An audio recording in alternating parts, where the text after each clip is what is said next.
امام حسین رضی اللہ تعالیٰ عنہ کو محدود کر کے رکھ دیا ہے صرف کربلا کی حد تک. ان کے 65 سالہ زندگی جس طرح سے گزری وہ آج ہماری جنریشن کو بہت زیادہ جاننے کی ضرورت ہے. ہمیں معلوم ہونا چاہیے کہ کن خطوط پر ہمیں اپنی زندگی کو آگے لے کر چلنا چاہیے. ہمیں پہچاننا چاہیے کہ آج کا حسینیت والا کون ہے اور آج کا یزید کون ہے. بسم اللہ الرحمن الرحیم نحمدہ و نصلی علی رسولہ الکریم. سب سے پہلے تو میں اپنی اس بہن کا کہ جس پر انسان کو فخر ہوتا ہے کہ اللہ نے ہمیں ایسی نیک بہن عطا فرمائی ہے اسپیشلی صحابہ کرام اہل بیت اعظام کے اوپر اپنی جان نچھاور کرتی ہے. اللہ تعالیٰ تمام خواتین و مرد حضرات کو یہ جذبات عطا فرمائے. حسینیت اور یزیدیت یہ شروع سے چلتی آ رہی ہے اور یہ قیامت تک چلے گی. جو ظلم کا ساتھ دے گا وہ یزیدیت کی طرف جا رہا ہے. جو مظلوم بن جائے گا درگزر کر دے گا معاف کر دے گا وہ اللہ کے فضل و کرم سے حضرت امام حسین رضی اللہ تعالیٰ کے قدموں میں آنے والا بن جائے گا. جیسے آپ نے بڑی خوبصورت بات فرمائی, ہمیشہ کی طرح آپ کے ساتھ پہلے بھی کئی پروگرام کرنے کا موقع ملا اور ہماری بہن ہمیشہ چن چن کے ایسے سوالات دے کے آتی ہے. اللہ تعالیٰ آپ کو اس کی جزا دے اور اللہ تعالیٰ اس کا بدلہ دے آپ کو دنیا آخرت میں.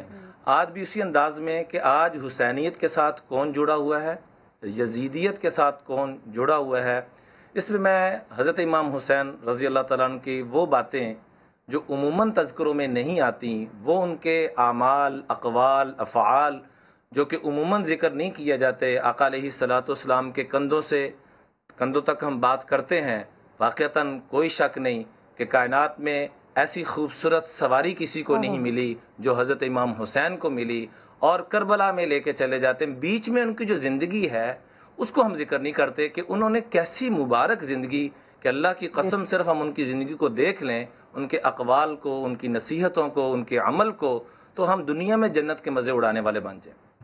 ایک نصیحت بہت زیادہ وہ کیا کرتے تھے جس پر وہ عمل بھی کرتے تھے خود بھی, اور دوسروں کو نصیحت بہت زیادہ یہ کیا کرتے تھے, فرمایا کرتے تھے ان اعفى الناس من عفا عن قدرہ, سب سے بڑا معاف کرنے والا وہ ہے جو قدرت کے باوجود معاف کر دے.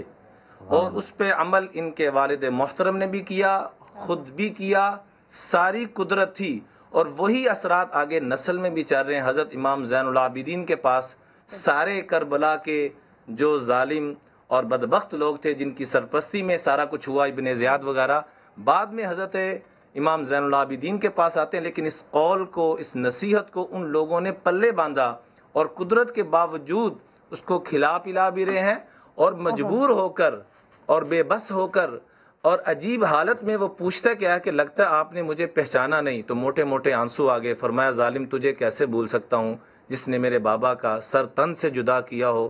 تو کہا یہ عمل کیا کر رہے ہیں, میں تو اس قابل تھا کہ مجھے قتل کیا جاتا. تو میں ایک دفعہ تیرے پاس ہم آئے تھے, تو نے اپنے ظرف کے حساب سے ہمارے ساتھ معاملہ کیا, آج تو ہمارے پاس آیا ہے, ہم اپنے ظرف کے حساب سے پیش آئیں گے. دوسری ان کی نصیحت فرمایا کرتے تھے ان اجود الناس من اعطى من لا يرجو, سب سے بڑا سخی وہ ہے جو وہاں خرچ کرے جہاں سے آگے سے امید کوئی نہ ہو. اور فرمایا کرتے تھے بادشاہت چاہیے من جادہ سادہ, جو بادشاہتیں چاہتا ہے دنیا اور آخرت کی, سخاوت اختیار کر لے. میں حسین گارنٹی دیتا ہوں رب کعبہ کی قسم, کائنات کی سرداریاں جیسے اللہ نے ان کو عطا فرمائی تھی, فرمایا اس کے صدقے سے اللہ اس کو بھی سرداریاں عطا فرمائے گا جو سخی بنے گا. اس لیے ایک مرتبہ ان کا اپنا واقعہ آتا ہے کہ تشریف لے جا رہے تھے, راستے میں کچھ فقراء بیٹھ کے سڑک کے کنارے کھانا کھا رہے تھے. انہوں نے دعوت دی, بڑے ضروری کام کے لیے تشریف لے جا رہے تھے. تو کہا جی حضرت ہمارے ساتھ بھی کھانا تناول 2 لقمے ہو جائیں. اپنی سواری سے اترے اور وہیں سڑک کے کنارے بیٹھ کے ان کے ساتھ کھانا کھایا.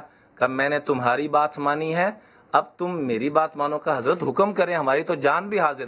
کہ میرے ساتھ میرے گھر چلو اور میرے ساتھ جا کے میرے گھر میں میری دعوت کو قبول کرو.